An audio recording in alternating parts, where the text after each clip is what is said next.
itu kan drive-nya kan nanti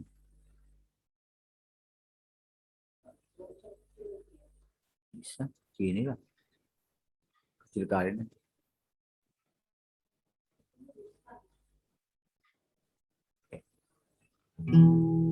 Ya, kunci apa kan? Kasih setiamu Tuhan lebih dari hidupku, jalan-jalanmu ya Tuhan yang baik bagiku, dari semua yang kau katakan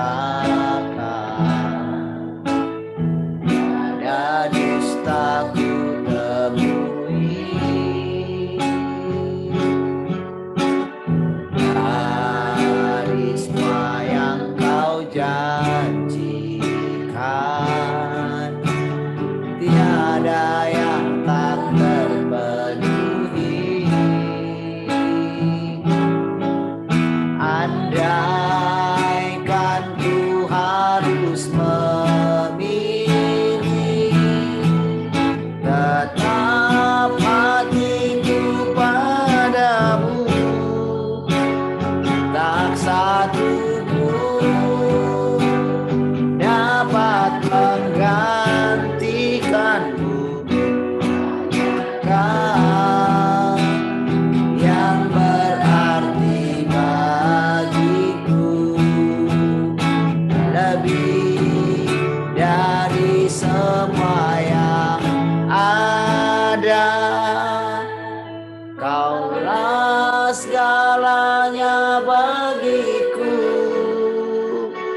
tak ingin ku berpaling darimu lamanya. Ku akan menyembahmu Tuhan. Sekali lagi dari awal, kasih setiamu Tuhan, kasih setiamu Tuhan lebih dari hidupku, jalan-jalanmu ya Tuhan terbaik bagiku, dari semua yang kau katakan tiada dustaku temui, dari semua yang kau janjikan tiada yang tak terpenuhi. Andaikan ku harus memilih, tetap hatiku padamu, tak satu pun dapat menggantikanmu. Hanya Kau yang berarti bagiku lebih dari semua yang ada. Kaulah segalanya bagiku, tak ingin ku berpaling darimu selamanya. Ku akan menyembahmu Tuhan.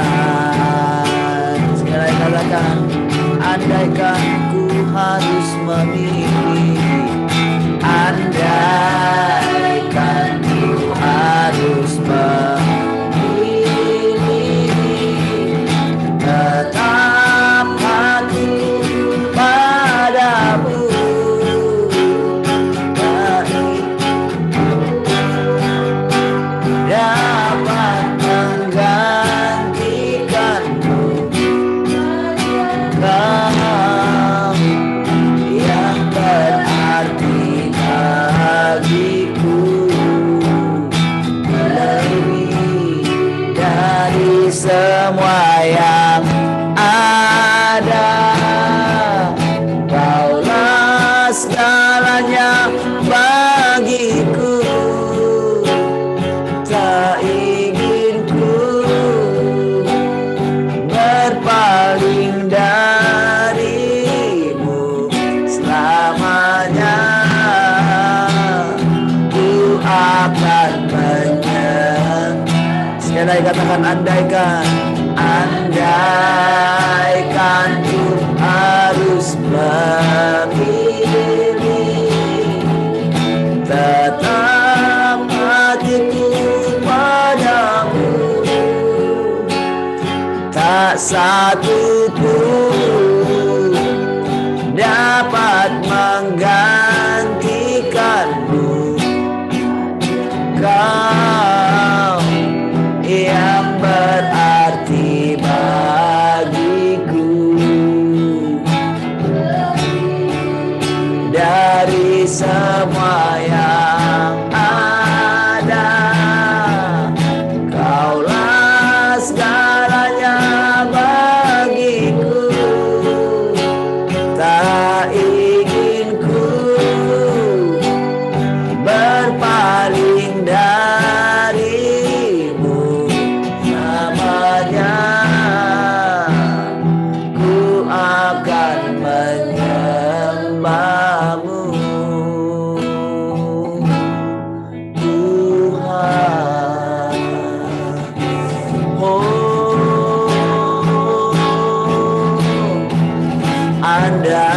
Andaikan ku harus memilih, tetap hatiku padamu, tak satu pun dapat menggantikanmu. Hanya Kau yang berarti bagiku,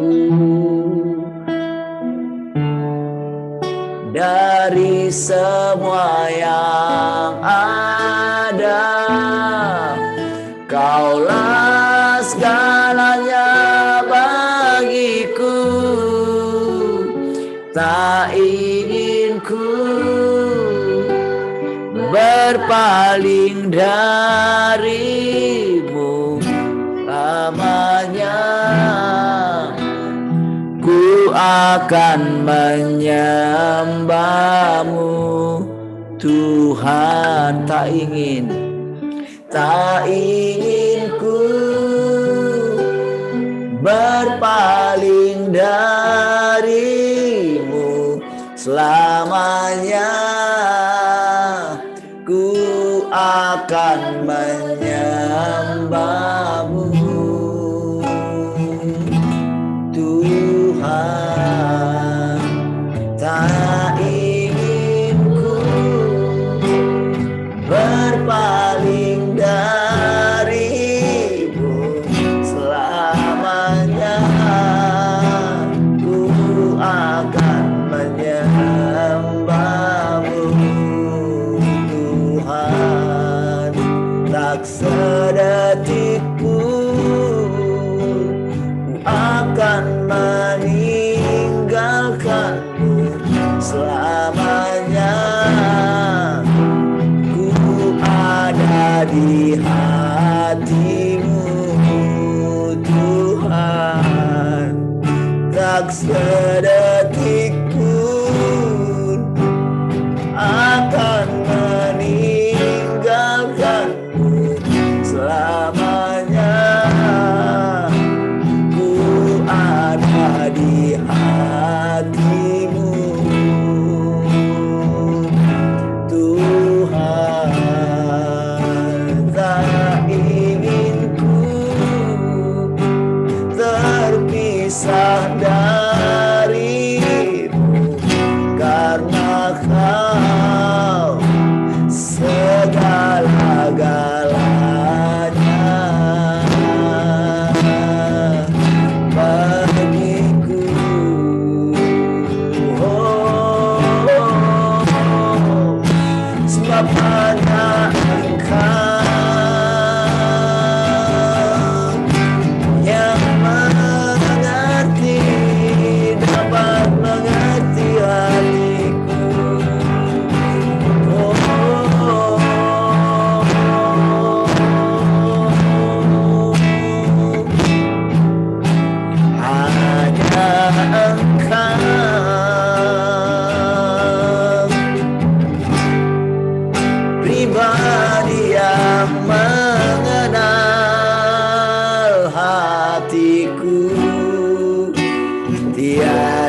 aliran sungai-Mu. Seperti-Mu saya haus, rindu aliran sungai-Mu.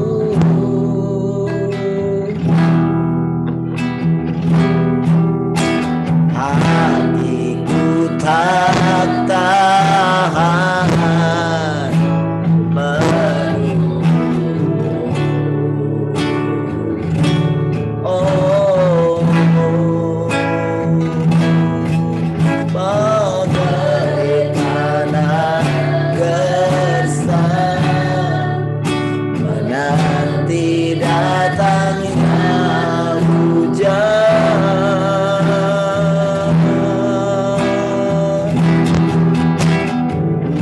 Begitupun jiwaku, Tuhan,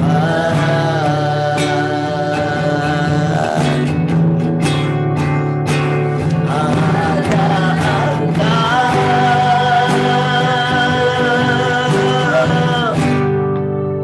pribadi yang mengenal hatiku. Tiada yang tersembunyi bagimu. Seluruh isi hatiku Kau tahu, dan bawaku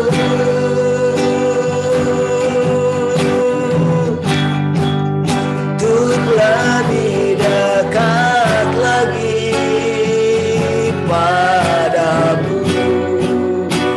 Tinggal dalam indahnya dekapan. Katakan hanya Engkau Tuhan, hanya Engkau, sungguh hanya Kau pribadi yang mengenal hatiku. Tiada yang tersembunyi bagimu. Isi hatiku Kau tahu, dan bawaku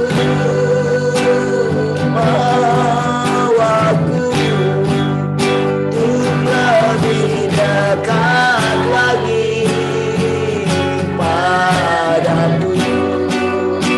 Tinggal dalam indahnya dekapan. Katakan sekali lagi, sungguh hanya Engkau, hanya Engkau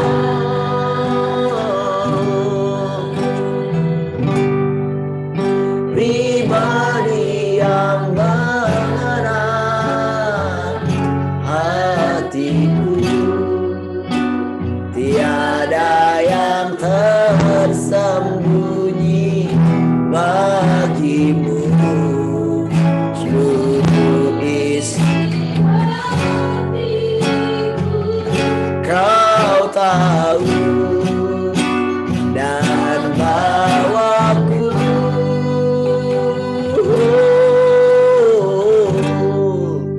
untuk lebih dekat lagi padamu. Tinggal dalam indahnya dekapan kasih-Mu.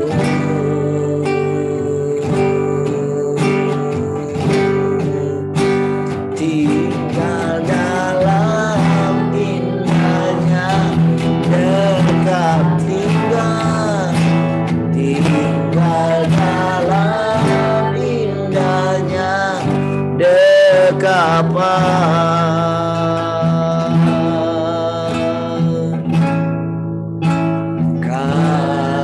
kasih-Mu.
Terima kasih Tuhan, kami bersyukur pagi hari ini.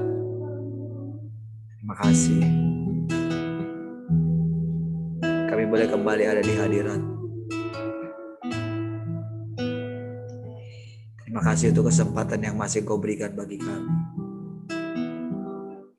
Untuk boleh makan sehidangan dengan Engkau. Terima kasih Tuhan. Biarlah kiranya hari demi hari yang kami lalui, hati kami makin terpaut kepadamu. Kami makin melekat kepadamu. Sehingga dunia ini tidak bisa memisahkan kami dari Engkau. Terima kasih Tuhan. Kami bisa memandang wajah pagi hari ini. Kami bisa datang menyembah Engkau. Kami Engkau izinkan dapat memuaskan hatimu. Kami bisa melayani Engkau pagi hari ini. Kami bisa menyembah Engkau pagi hari ini. Engkau memperkenankan kami hidup di hadapan. Kami boleh mengambil bagian dalam kekudusan. Segala sesuatu di dalam dirimu itu boleh terpancar dalam hidup kami. Biarlah kiranya kami boleh menguduskan diri kami setiap hari di hadapan-Mu. Terima kasih. Biarlah kami terpisah dari Engkau. Terpisah dari dunia ini. Biarlah kami menjadi kebun anggur yang tertutup bagi-Mu.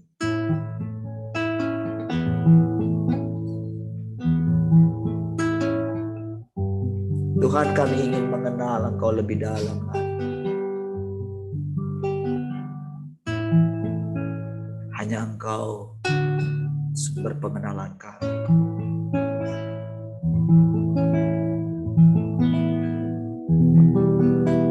Kami dapat bersekutu dengan Engkau, mengenal pribadi-Mu. Oh, mengenal-Mu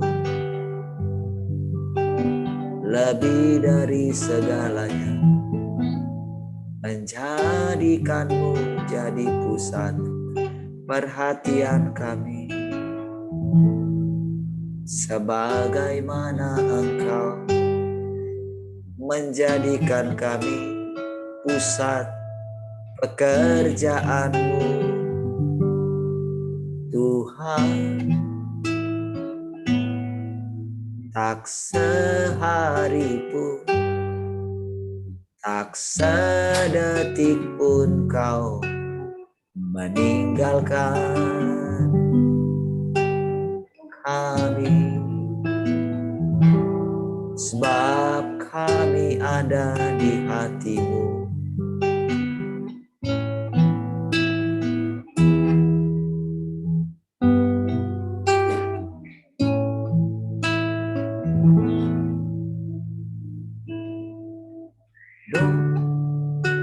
I want to know You more. Deep within my soul, I want to know You. Lord, I want to know You, to feel Your heart and know Your mind. Look into Your eyes, stir up within me. Lord, I want to know You more. Lord, I want to know You more. Deep within my soul, I want to know You.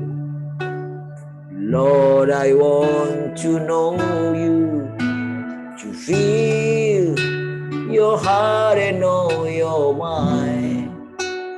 Look into Your eyes, stirred up within me. Lord, I want to know You more. Lord, I want to know You.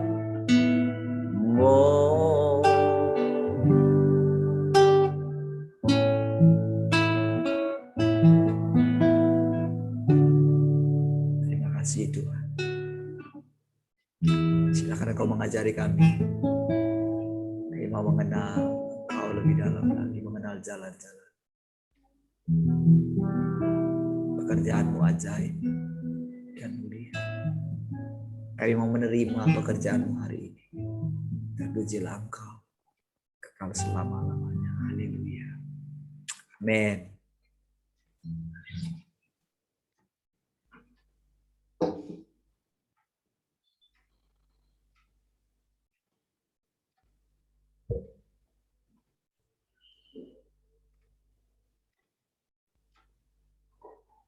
Shalom, selamat pagi semua.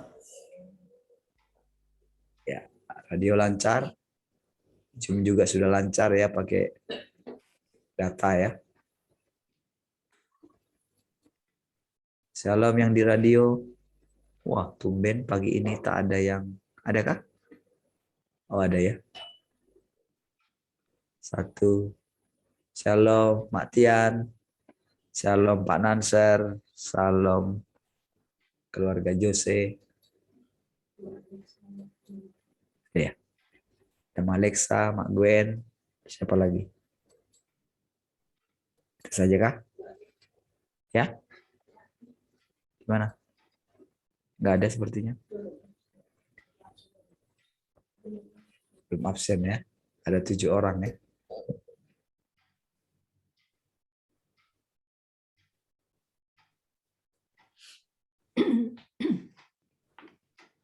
Baik. Puji Tuhan. Haleluya. Bagaimana kabar saudara pagi hari ini?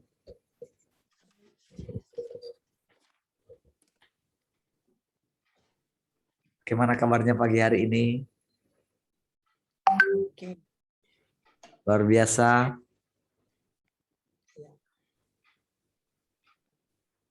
Oh, ada tulang juga ya. Shalom.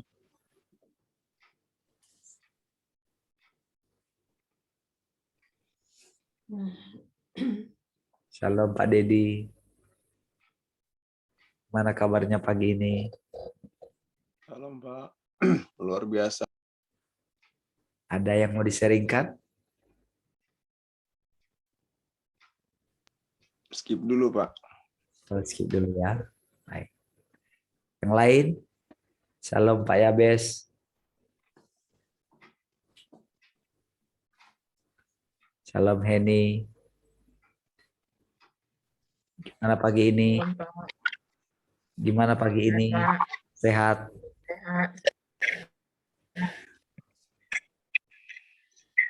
Makin sehatkah? Haleluya. Shalom Mak Yeye.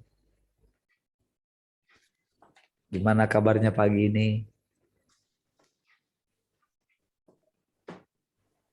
Puji Tuhan, sehat. Sehat. Sehat tubuh, roh, jiwa. Sehat. Salam Mak Michelle.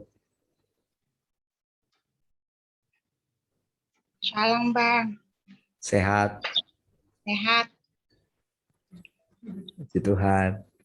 Salam Bu Arta. Shalom Pak. Gimana kabarnya? Sehat. Luar biasa. Cuma sakit gigi. Oh, sakit gigi. Lebih baik sakit gigi daripada sakit hati.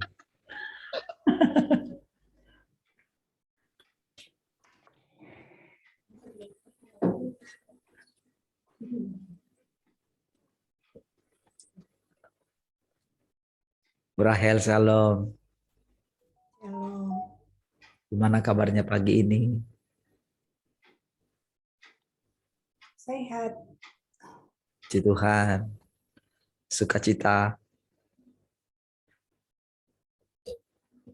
Baik, saudara. Saudara, kita adalah pusat pekerjaannya Tuhan. Amin. Masing-masing kita, saudara. Bagaimana caranya kita bisa menjadi pusat perhatian?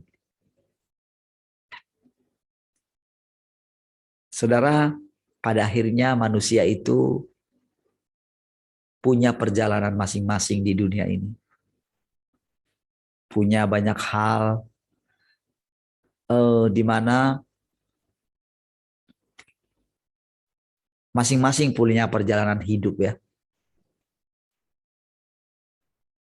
Sehingga setiap kita menjadi unik di hadapan Tuhan, menjadi spesial. Jadi cara penanganan dia pun terhadap kita memang berbeda-beda gitu. Jadi dia sangat serius dengan kita. Kita memang yang malah tidak serius dengan hidup kita. Terkadang kita tidak mengerti apa yang mendatangkan damai sejahtera bagi kita. Sehingga kita sering salah mengerti Tuhan. Ketika kadang-kadang keadaan yang diizinkan terjadi dalam perjalanan kita membuat kita terkejut gitu. Ketika dia datang mendadak di bait sucinya. Kitalah bait sucinya, saudara.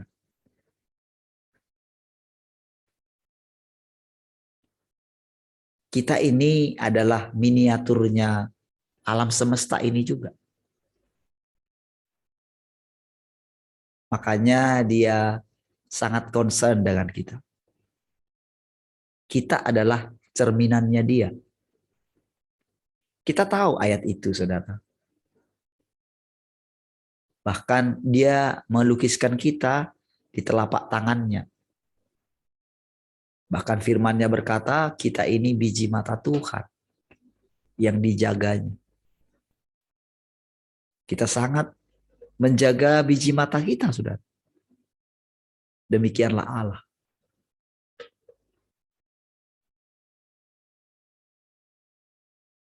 Andaikan ku harus memilih, katanya. Tetap hatiku padamu, katanya. Saudara, dia ketahui, saudara. Memang kita katakan itu jujur dari hati kita. Namun hal yang tidak kita sadari adalah bahwa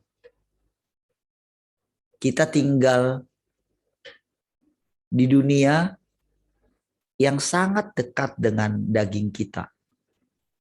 Bahkan di waktu yang lampau pernah menguasai seluruh hidup kita, perhatian kita. Tuhan membandingkan dirinya dengan Mamon gitu. Mamon itu,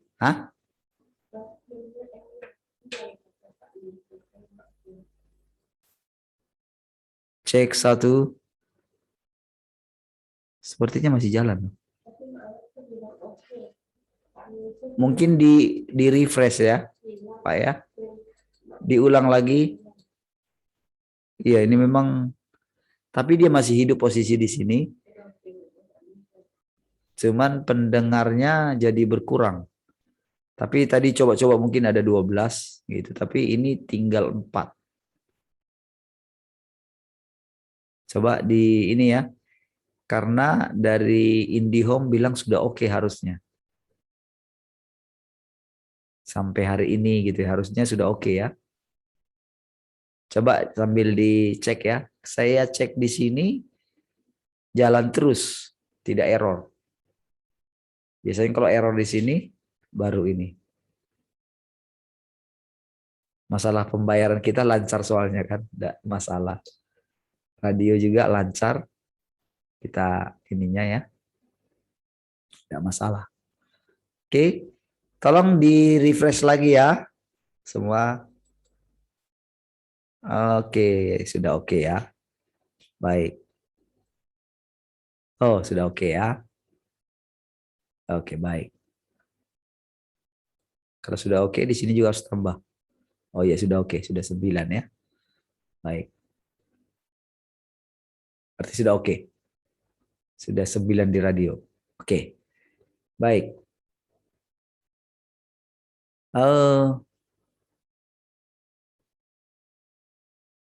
Kita sangat dekat. Daging kita ini sangat dekat dengan dunia ini.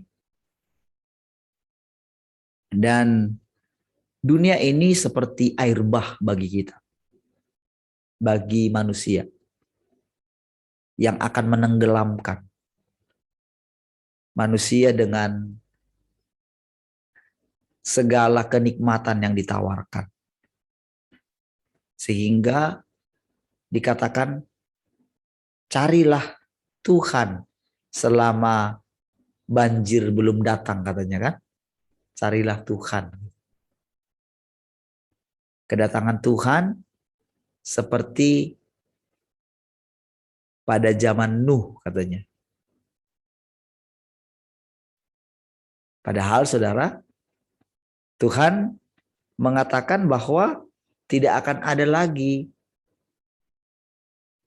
air bah gitu.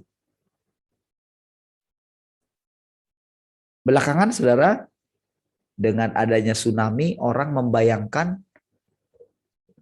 itulah kira-kira seperti air bah gitu. Kok masih ada gitu. Dan beberapa minggu terakhir, 1 minggu kemarin ya, BMKG ya mengumumkan akan ada tsunami ya, yang setinggi itu gelombang laut bisa mencapai 28 meter. Itu BMKG langsung yang ini ya, bukan hoax ya. Itu di daerah Pacitan kalau nggak salah. Itu informasinya. Ya. Saudara,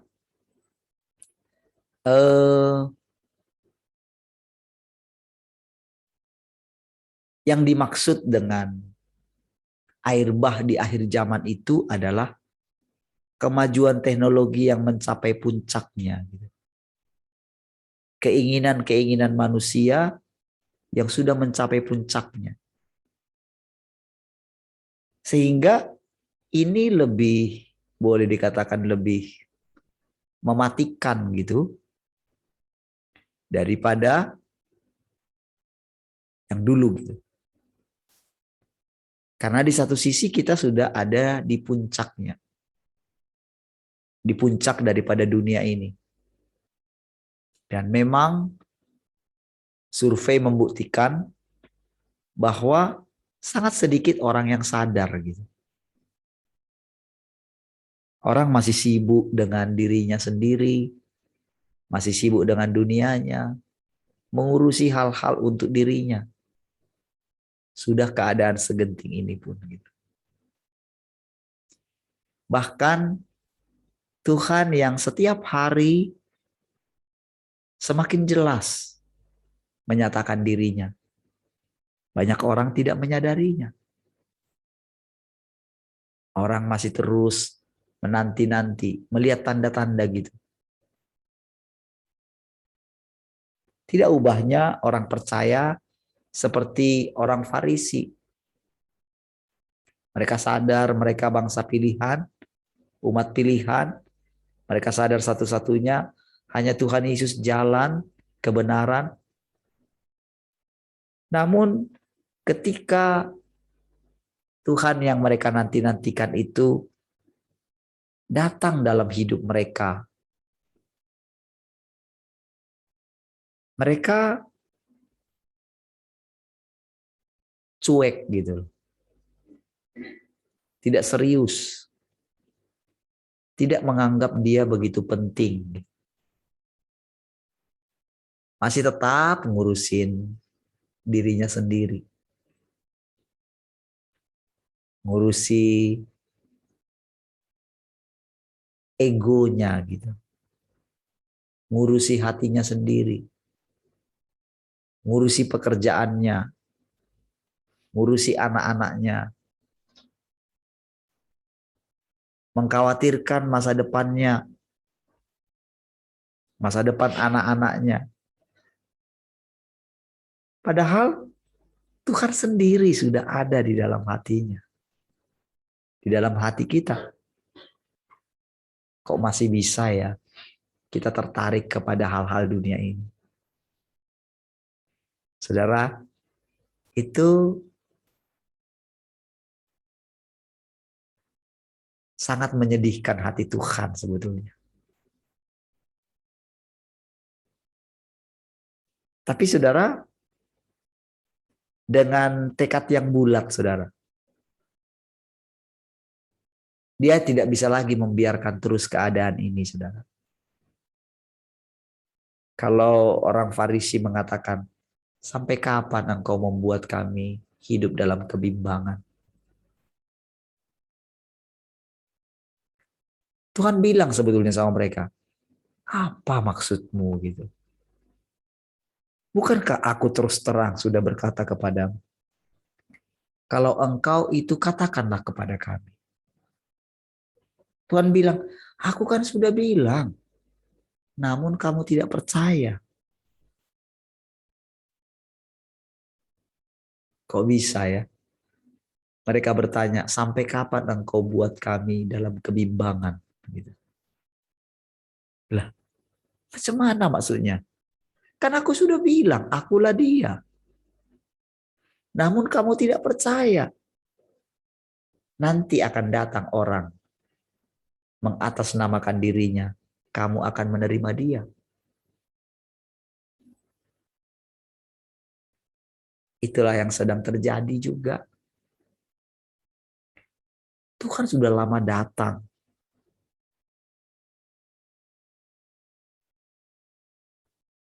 Namun karena daya tarik dunia ini saudara begitu kuat. Dia sangat licik sekali saudara. Dia sangat tahu apa yang menjadi keinginan manusia. Yaitu kenikmatan dunia ini. Disitulah orang-orang yang harusnya jadi miliknya Tuhan itu gak bisa didapatkan oleh Tuhan. Saudara, karena kami dari latar belakang penjaga menara doa ya. Dulu hidup kami sudah terjual untuk Tuhan. Jadi mengerti saudara. Kami tak punya masa depan lagi di dunia ini. Masa depan kami sudah Tuhan dulu. Ketika pertama Tuhan memanggil kami. Saya, istri saya pasti ingat perasaan itu. Bagaimana tidak saudara? Orang-orang yang lain bisa hidup, bisa punya masa depan. Kami mana punya masa depan? Masa depan kami adalah Tuhan saja.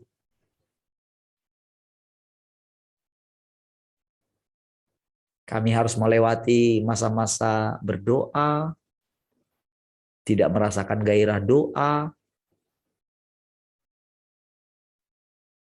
kadang bergairah, kadang Tuhan lawat.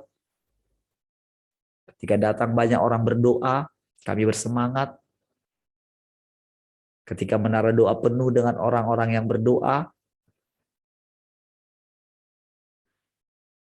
lalu mereka bersemangat semua, melihat mereka bergairah, kami bergairah, saudara.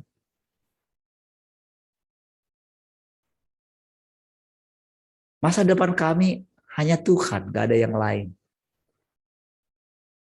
Kami tetap melakukan rutinitas, berdoa, menyembah Tuhan. Walaupun kami menyadari itu ya banyak juga membosankannya.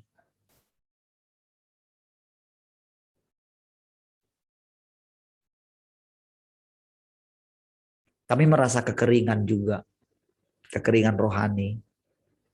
Kami harus minta Gembala kami supaya mengurapi kami, mendoakan kami, supaya api di rumah Tuhan tetap menyala.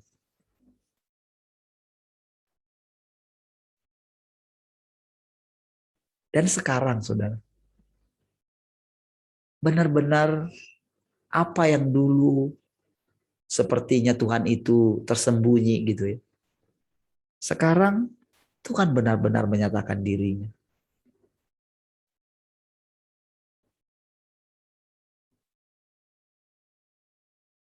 Dia tidak bersembunyi lagi, saudara.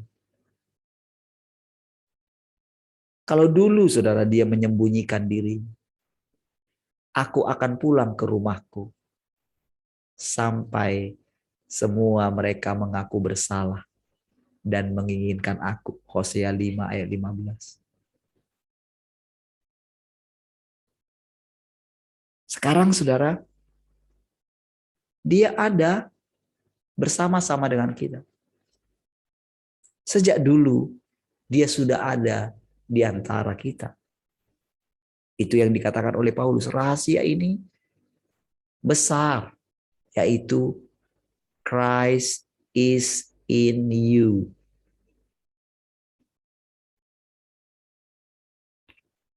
Namun saudara, dunia ini sudah terlalu memikat kita, saudara. Ambisi-ambisi kita. Ambisi ingin jadi kaya. Ambisi ingin dikenal orang. Ambisi supaya martabat hidupnya itu naik. Martabat keluarga. Semua itu berbicara mengenai ego kita. Supaya dipandang orang. Supaya dipuji orang.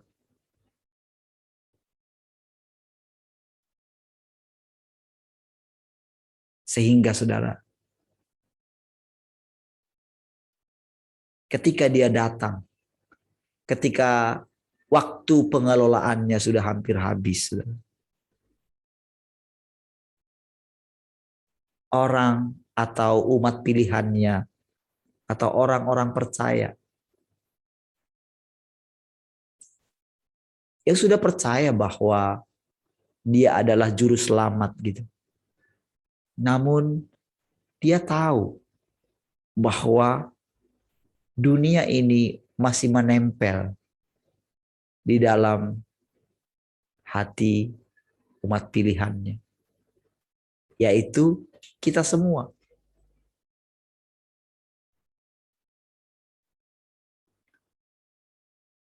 Saudara, dia mencari atau dia menggugah kesulungan kita, saudara. Walaupun dia berkata, yang terkemudian akan menjadi apa? Yang terdahulu akan menjadi yang terkemudian. Gitu ya. Atau yang terkemudian menjadi terdahulu. Yang terdahulu akan menjadi terkemudian. Ya.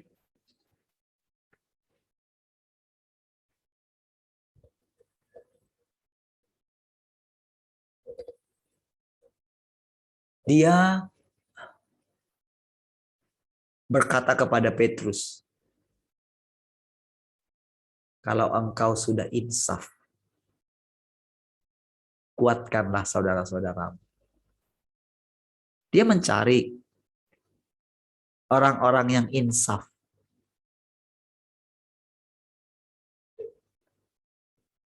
Di setiap zaman. Dia mencari anak-anak sulung.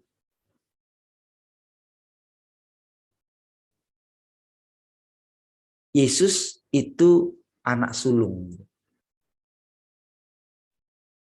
Nah, orang yang percaya kepadanya menjadi anak sulung. Yang mau mengikut dia. Yang mau punya pikiran dan perasaan sama seperti dia.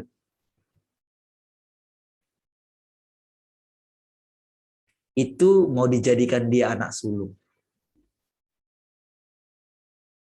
Namun, kebanyakan di antara kita masih mau menjadi anak bungsu yang memboroskan harta bapaknya,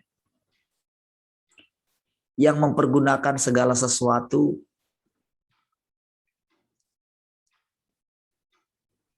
segala fasilitas bapaknya sampai habis gitu.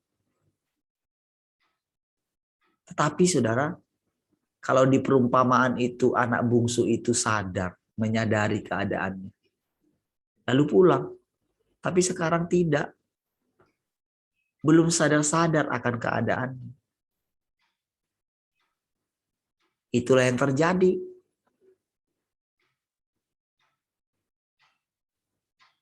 Dan anak sulung masih tidak mau mengambil tanggung jawab.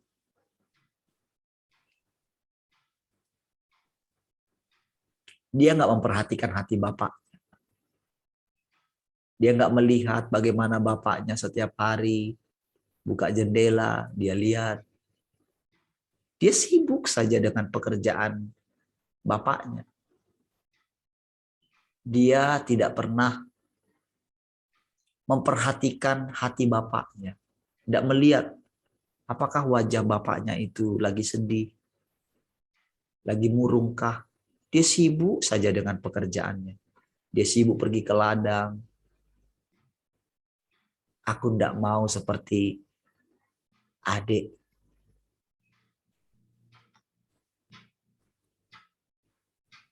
Tetapi dia tidak tahu hati bapaknya, mana bisa dia melupakan anaknya. Ayah mana yang bisa melupakan anaknya?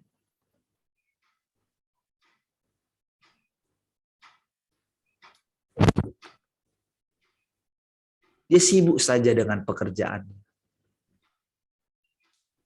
Sehingga ketika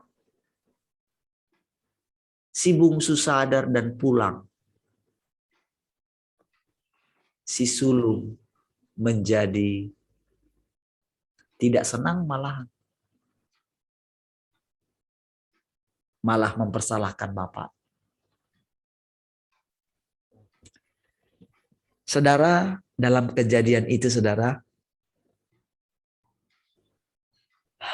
Yesus atau Bapa hanya bisa narik nafas, mengurut dada gitu. Dua-dua anaknya. Dia hanya bilang, anakmu, adikmu yang tadinya sudah mati, sekarang hidup. Bukankah selayaknya kita harus bersuka cita? Dia nggak pernah memperhatikan apa yang menjadi kesukaan bapaknya. Dia sibuk saja merasa dia sudah menyenangkan hati bapaknya dengan melakukan pekerjaan, melakukan penginjilan, membangun gereja, memenangkan jiwa. Pikirannya dia sudah melakukan, bernubuat, membangkitkan orang mati.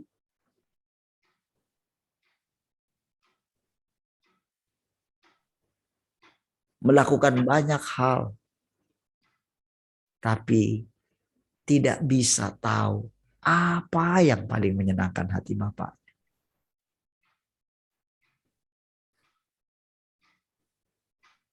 Kesedihan para orang tua di masa tuanya adalah ketika anak-anaknya mulai meninggalkan mereka. Ada banyak orang tua yang tidak siap. Ketika anak-anaknya harus menikah. Itu sebabnya kekhawatiran seorang orang tua ketika anaknya itu harus menjadi milik orang lain. Saya menemukan kisah ini baru-baru ini ya. Dari orang yang kita layani gitu.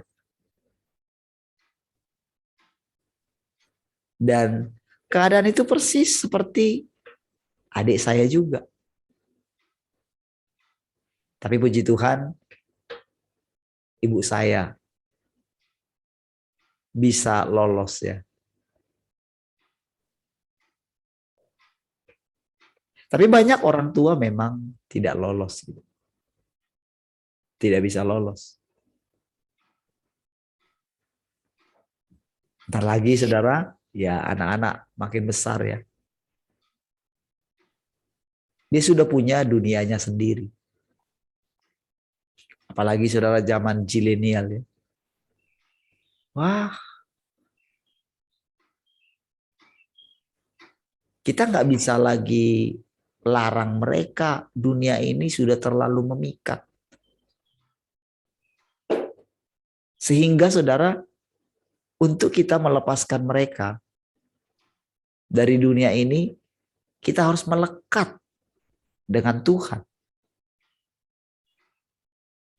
Bagaimana caranya kita menolong orang lain kalau kita sendiri masih melekat kepada dunia ini?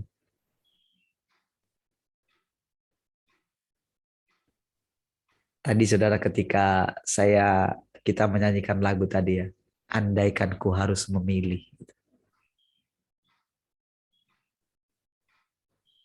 Kenapa saudara lagu itu andaikan ku harus memilih? Karena memang saudara,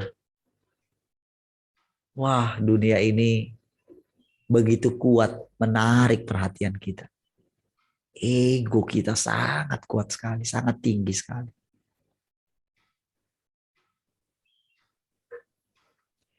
Sehingga keadaan inilah sebetulnya yang membuat kita harus menanti-nantikan Tuhan. Saudara, orang yang mengatakan sudah mengenal Tuhan, itu justru orang yang sangat menyedihkan juga. Aku itu.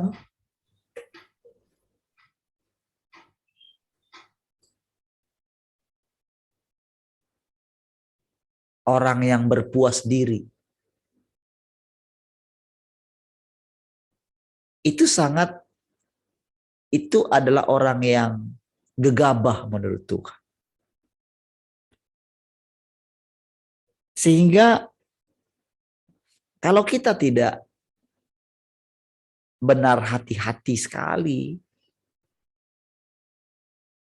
mengerti yang mana sebetulnya perkataan Tuhan, maka akan banyak kita menjadi terjebak oleh buayan kata-kata yang indah dari si jahat.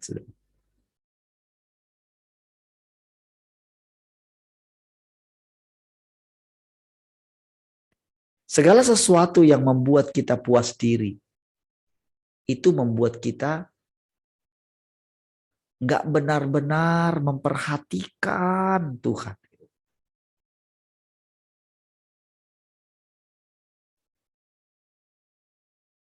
Sehingga saudara, karena waktunya sudah sangat singkat,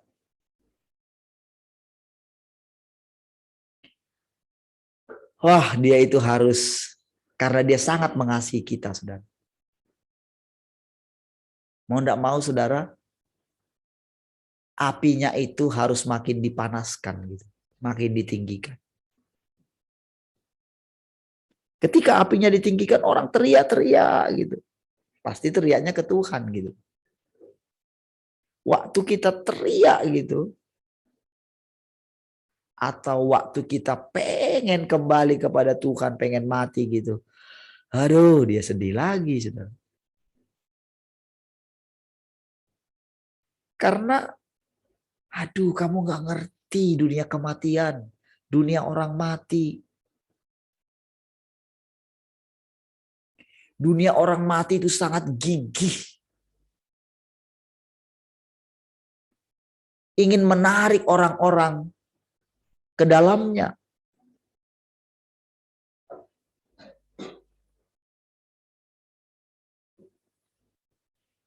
Wah, serba dilema bagi Tuhan. Tapi saudara, keputusannya sudah bulat. Gitu. Makanya saudara, Mari berikan hatimu setiap saat kepada Tuhan. Perhatikan. Perhatikan setiap perkataan-perkataannya. Apa yang saudara dengar tiap hari.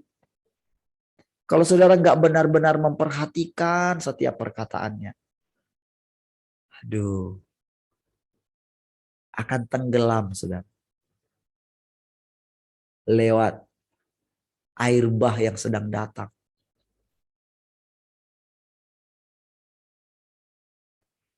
Setiap perkataan-perkataannya adalah hidup kita. Itulah makanan kita. Itulah hidup kita. Itulah damai sejahtera kita. Itulah jalan kita. Itulah kebenaran kita. Dialah nafas kita.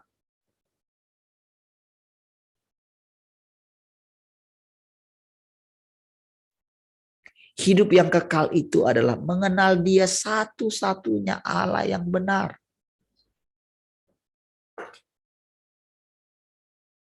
Percaya itu adalah bisa memfokuskan hidup kita kepada Tuhan.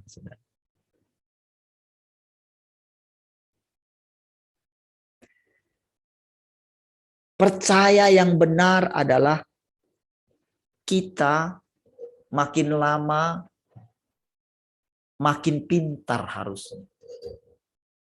Makin tahu jebakan-jebakan. Tidak dengan berkata,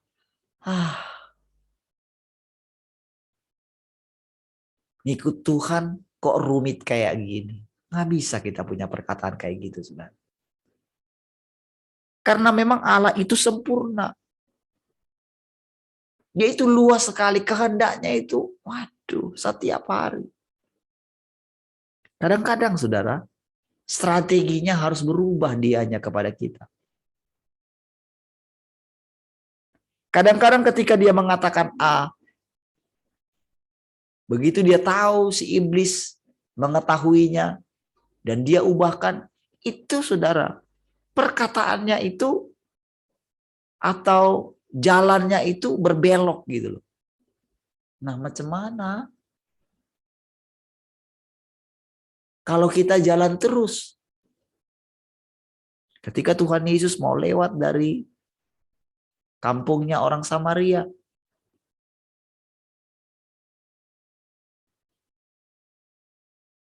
orang Samaria menghalangi dia. Seandainya dia ngotot, Tuhan Yesus ngotot lewat dari situ, apakah tidak bisa? Maka dia akan mendengarkan saran daripada Yohanes dan Yakobus. Apakah kami bisa memanggil api dari langit untuk menghabiskan mereka ini? Itulah yang dimiliki oleh Elisa.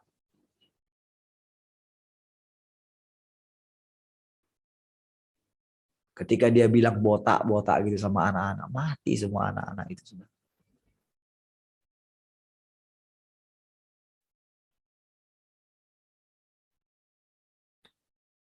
Saudara,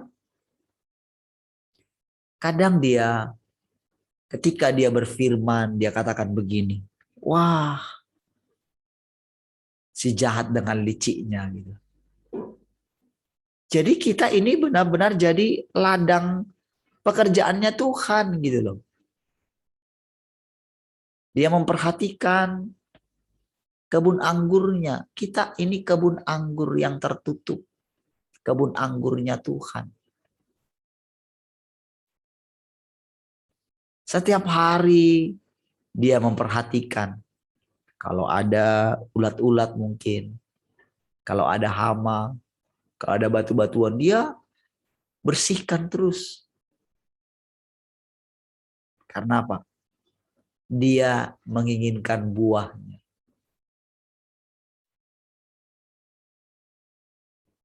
Itu gambaran, saudara. Karena dia memang menginginkan kita itu benar-benar memuaskan hatinya. Sangat menyenangkan hatinya. Wow, kita ini buah pekerjaannya dia. Saudara, kalau kita suka berkreasi gitu ya, mengerjakan sesuatu gitu, pasti kita akan memandangi pekerjaan kita. Dan kalau itu sudah sesuai dengan apa yang kita bayangkan, maka itu cukup memuaskan hati kita. Seperti itulah Tuhan. Kenapa dikatakan saudara kita ini didandani oleh dia? Jadi mempelainya itu saudara didandani oleh dia. Harusnya kan seorang mempelai itu, mempelai pria akan menunggu ketika mempelai wanitanya didandani, di make up. Dan ketika muncul, wow, amazing. Saudara, dia memperhatikan. Jadi saudara, dia mendandani kita itu dengan memberikan sedikit demi sedikit. Supaya apa, saudara? Supaya kita tidak berpuas diri. Supaya kita itu benar-benar, saudara, sesuai dengan apa yang ada di hatinya. Jadi waktu yang diizinkan kita lewati dalam hidup kita, yang banyak orang berpikir bahwa dia belum datang-datang gitu. Makanya hidupnya di dunia terus. Si jahat membuat tanda-tanda terus. Tanda-tanda di langit terus. Tanda-tanda zaman terus. Si jahat membuat penglihatan-penglihatan segala macam. Itu saudara sudah sampai pada taraf menyesatkan sebetulnya. Oh Tuhan, apa namanya? Tuhan sudah mau datang, Tuhan sudah mau datang terus gitu. Itu sangat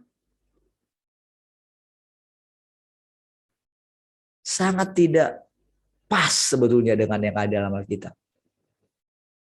Yang ada dalam Alkitab adalah mempelai datang, song-songlah dia. Kita kebanyakan hanya seperti Yohanes Pembaptis.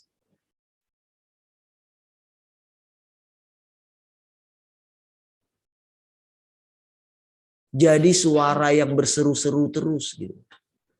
Sementara Yohanes Pembaptis tidak pernah datang kepada Tuhan. Harusnya saudara, dia jadi muridnya Tuhan. Kan dia adalah orang yang akan dia beritakan. Dia pembawa beritanya. Ada banyak orang pembawa berita.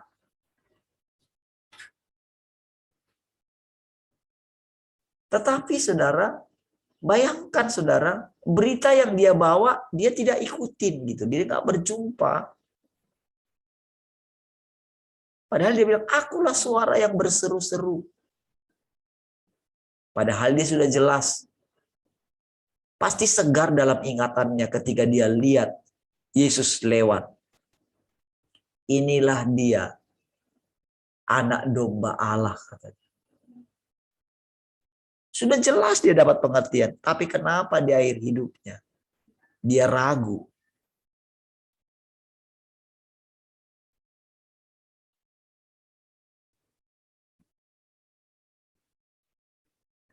Saudara, kita ini adalah pusat pekerjaan Tuhan, saudara.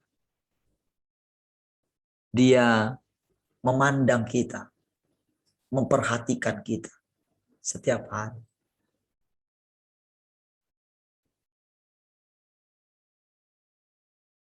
Saudara, ketika kita menyadari bahwa dia sudah ada di dalam kita, dia nggak menyembunyikan dirinya lagi. Kalau kita ternyata masih menyibukkan diri kita dengan pengertian kita sendiri, kita masih sibuk dengan diri kita sendiri. Kita masih sibuk dengan urusan-urusan kita sendiri. Kita nggak sibuk dengan urusannya Tuhan gitu.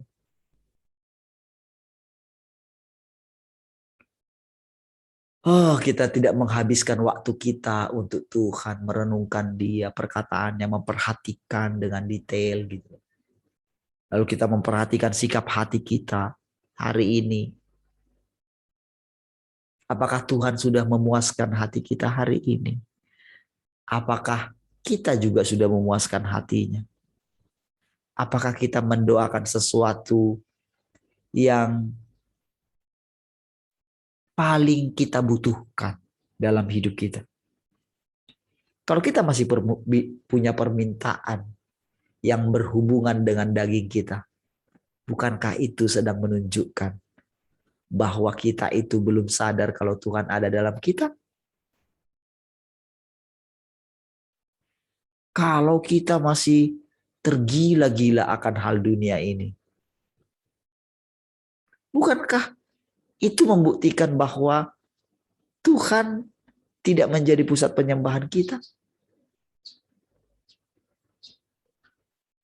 Setiap hari, saudara, Dia perhadapkan kita dengan kenyataan hati kita. Lihat dirimu, selidiki dirimu. Apakah hatimu tetap terpaut kepadaku, kata Tuhan?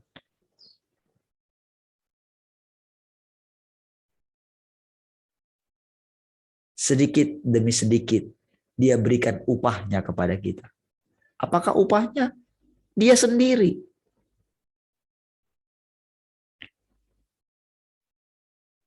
Jadi saya bisa membedakan, saudara, bagaimana dulu dengan sekarang.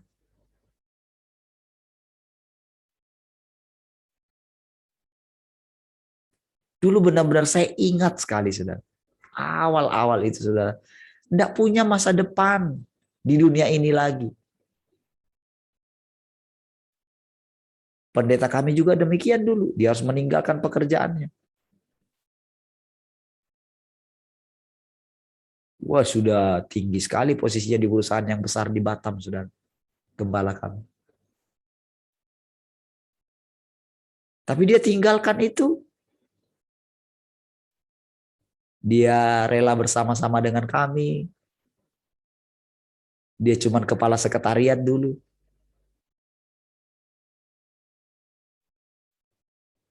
Tetapi saudara, zaman sudah berubah. Ketika kami memiliki gedung, wah, disitulah masalahnya. Dulu saudara, untuk membayar gaji full timer, itu selalu kami itu nunggu dari pusat, saudara.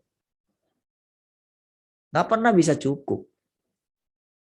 Makanya kadang kami harus dapat namanya uang makan tiap minggu. Saudara. Semua kami.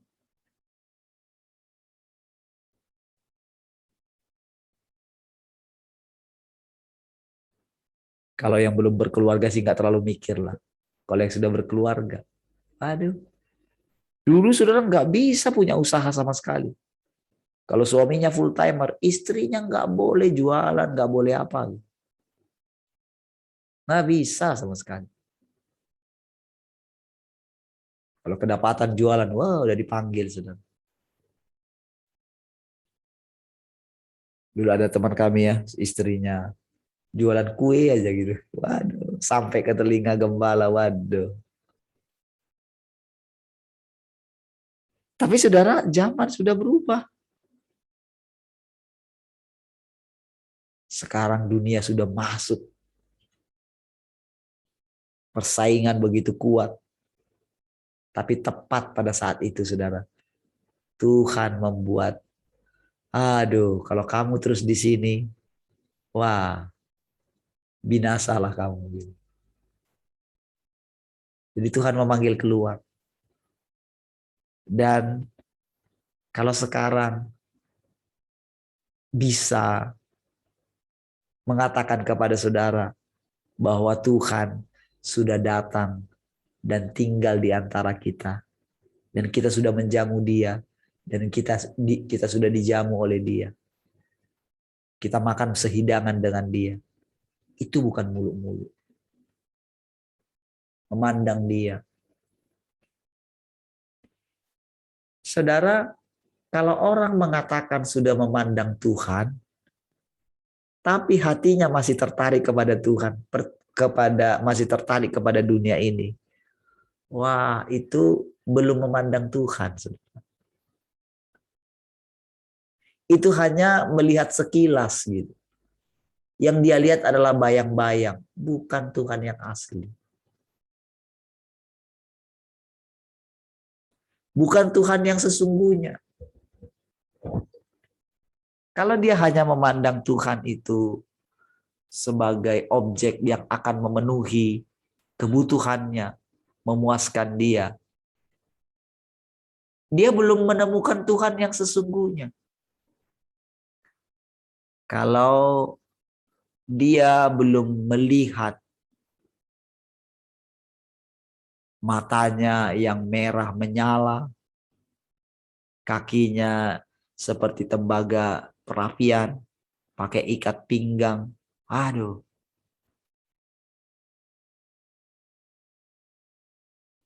Kalau belum ada kegentaran yang sangat kuat di dalam dirinya, lalu dia mengatakan dia sudah melihat Tuhan, itu melihat Tuhan sebagian. Orang yang sudah melihat Tuhan tidak mungkin lagi teralihkan hatinya kepada dunia ini. Itulah yang membuat kita itu menanti-nantikan Dia.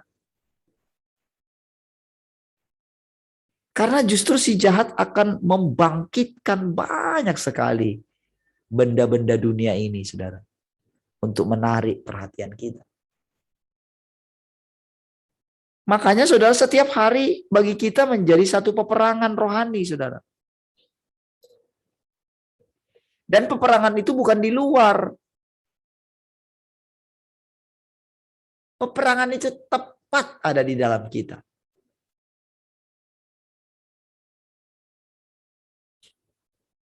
Itulah yang membuat kita bisa memandang Dia setiap hari. Karena senjata itu juga ada di dalam kita.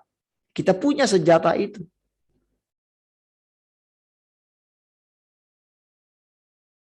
Tapi kapan kita menggunakannya? Sangkali dirimu, kata Tuhan. Barang siapa mengikut aku, dia harus menyangkal dirinya. Wah, Tuhan Yesus perjalanan hidupnya. Kenapa saudara itu menjadi singkat? Bagi dia menjadi singkat adalah karena memang itu kan Tuhan sendiri.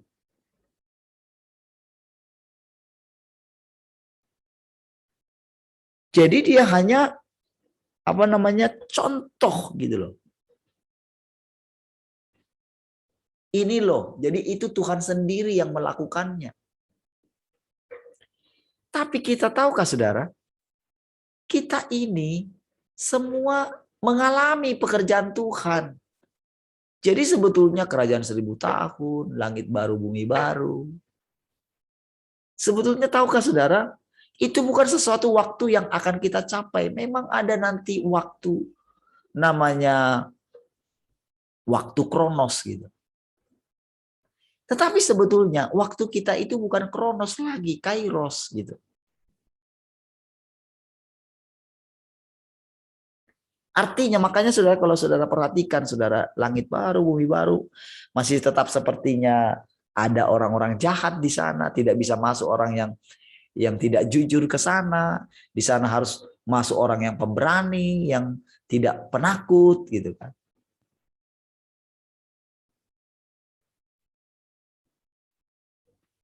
Karena sebetulnya semua waktu itu kita alami dalam perjalanan hidup kita. Makanya dia merampas kita, kita mengikuti perjamuan kawin anak domba.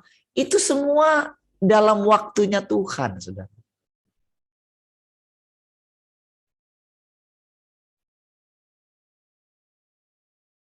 Jadi sebetulnya kita nggak nunggu nanti ada pengadilan tahta putih. Enggak, kita ngalami karena memang kan dibilangkan bertobatlah sebab kerajaan Allah sudah dekat. Yesus bilang kalau kamu melihat mujizat, kamu sudah ada dalam kerajaan itu. Paulus mengatakan Kristus ada di tengah-tengah kamu. Gak ada yang dapat memisahkan kita dari kasih Kristus lagi. Jadi kita hidup di hadapannya. Jadi bukan nunggu-nunggu lagi. Nunggu pengangkatan, nunggu Tuhan datang, nunggu pengadilan, nunggu ini, nunggu itu. Kita sudah ada di dalamnya. Kita sudah harus hidup di tahtanya terus gitu loh. Makanya dikatakan kita diberikan batu putih, kita diberikan mahkota kehidupan. Itu semuanya sudah kita terima, saudara.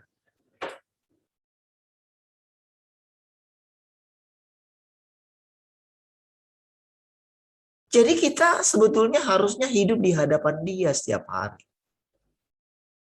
Jadi ketika kita bekerja, ketika kita ngurus anak, apapun yang kita lakukan, kita sudah ada di tahtanya. Kalau enggak, saudara, wah, ini bagi Tuhan, kita waktu yang sangat membosankan bagi Tuhan.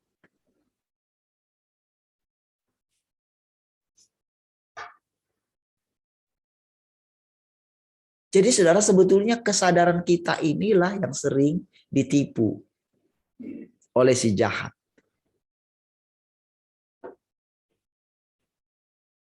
Jadi kalau kita lihat segala sesuatu terjadi makin meningkat. Tetapi sorga tetaplah sorga. Tuhan tetaplah Tuhan. Kalau dia katakan sudah selesai, ya sudah selesai.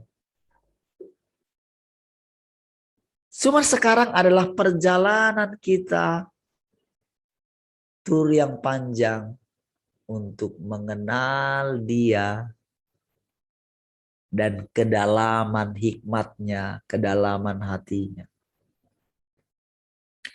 Kalau dia katakan mengenai kita sudah selesai, dosa kita sudah ditanggung. Ya sudah. Masalahnya kenapa kita jatuh lagi? Adalah karena kita ini paling tidak bisa melepaskan dunia ini. Itu saja. Tidak bisa melupakan diri kita. Kita tidak mau tunduk kepada firman. Kita selalu menelaah firman yang kita dengar. Firman itu, saudara, bukan untuk ditelaah. Firman itu adalah untuk diterapkan. Kalau saudara coba mengamat-amati, pasti kita itu hanya jadinya seperti orang Farisi, saudara. Kalau bahasa Bataknya itu, saudara, orang Farisi itu si boto surat.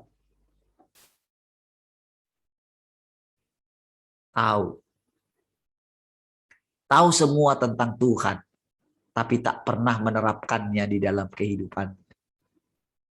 Lupa menerapkannya. Saudara, Tuhan itu bukan tidak bisa dimengerti oleh pikiran kita. Tapi Tuhan itu untuk dihidupi. Makanya dia bilang dia jalan. Dia datang bukan untuk menunjukkan jalan kepada kita. Tapi dia mau jalan di dalam kita. Dia mau jadi jalan. Dia datang sudah jadi kebenaran. Bukan kita memiliki kebenaran. Sebanyak apapun kita ketahui tentang dia.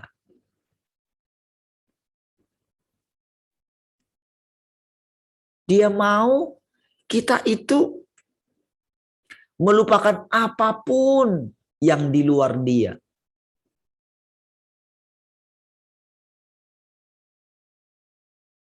Sehingga ketika kita berusaha meyakinkan orang, itu tak ada gunanya.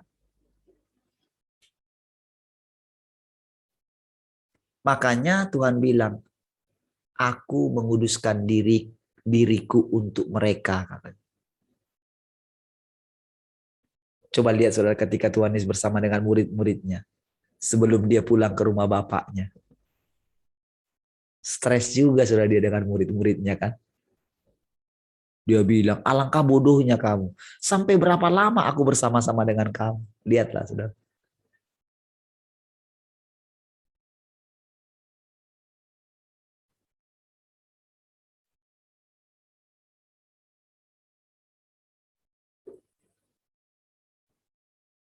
Saudara, kalau kita memahami bagaimana Tuhan Yesus dulu hidup dalam Alkitab, kita akan tahu bagaimana caranya hidup.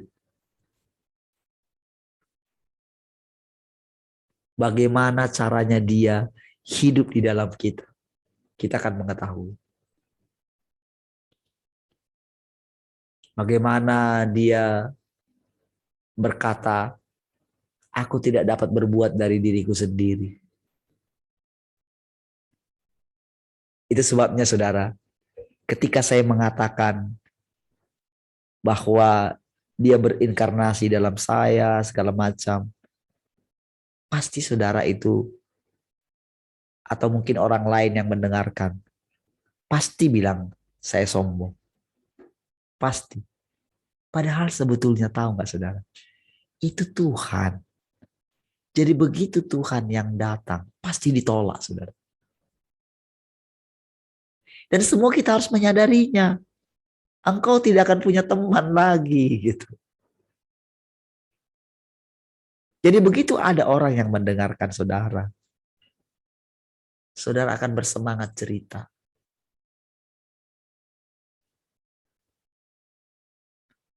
Itu sebetulnya perasaan Tuhan yang sama. Jangan berusaha supaya diterima oleh orang lain. Kita akan dilema terus, saudara. Saudara pasti akan menyerah. Karena apa? Nggak kuat, nggak punya teman. Nggak kuat ditinggalkan oleh orang lain.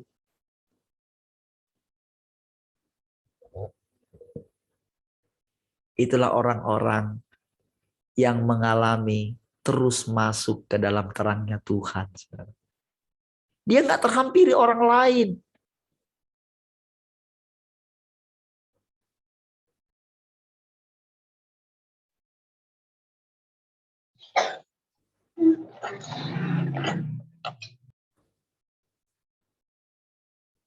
Menjadi nggak dimengerti. Saudara, marilah kita bersama-sama memperhatikan Tuhan yang sedang hidup di dalam kita. Saudara, nggak usah mikirin apa lagi tentang upah kita. Tuhan itu sendiri sudah jadi upah kita. Dia hidup dalam kita.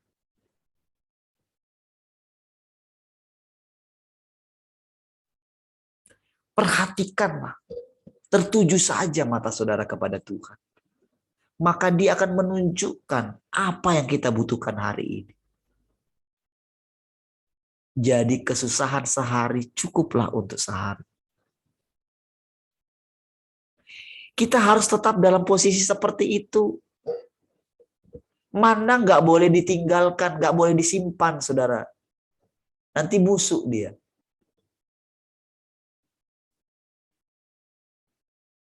Setiap hari kita harus mencari mana. Setiap hari kita mesti dalam kondisi lapar. Kalau kita tidak lapar, setiap hari akan dia, berarti kita punya makanan yang lain dari dunia ini yang membuat kita kenyang. Itulah penyesatan. Merasa kita sudah kenal Tuhan. Saudara, kita ini bagaimana kita bisa menampung Tuhan? Saudara, nggak bisa. Itu sebabnya saudara, bejana kita itu mesti dikosongkan setiap hari ketika kita datang kepada Dia. Setiap hari. Izinkanlah Dia, saudara, bekerja dengan bebas di dalam saudara. Setiap hari. Sampai udah nggak peduli lagi dengan diri kita sendiri, saudara.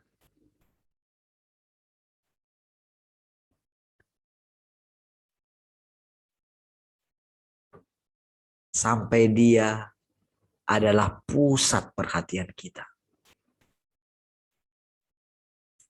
Baik, puji Tuhan sudah jam 6. Sampai ketemu nanti malam ya. Ini Jumat ya. Iya. Sampai ketemu nanti malam ya. Saudara, mari saudara perhatikan yang saudara dengar hari ini ya. Perhatikan baik-baik. Yang kita perhatikan itu Tuhan ya. Perkataan-perkataan Tuhan. Saudara percayalah saudara, ini perkataan Tuhan. Karena perkataan Tuhan itu menarik hati kita kepada Dia, bukan kepada manusia. Perhatikan dengan detail baik-baik. Supaya hati kita terpaut kepada Dia. Baik, mari kita berdoa. Terima kasih Tuhan, kami bersyukur pagi hari ini kami boleh bersekutu dengan Engkau. Segala sesuatu adalah Engkau sendiri. Tak ada yang dapat memisahkan kami dari Engkau. Kami bersyukur, kami boleh hidup sepanjang hari ini bagi Engkau. Kami hidup di hadapan-Mu. Terpujilah Engkau Tuhan. Haleluya. Sama-sama katakan, amin. Baik. Puji Tuhan, saudara. Tuhan Yesus memberkati. Sampai ketemu nanti malam.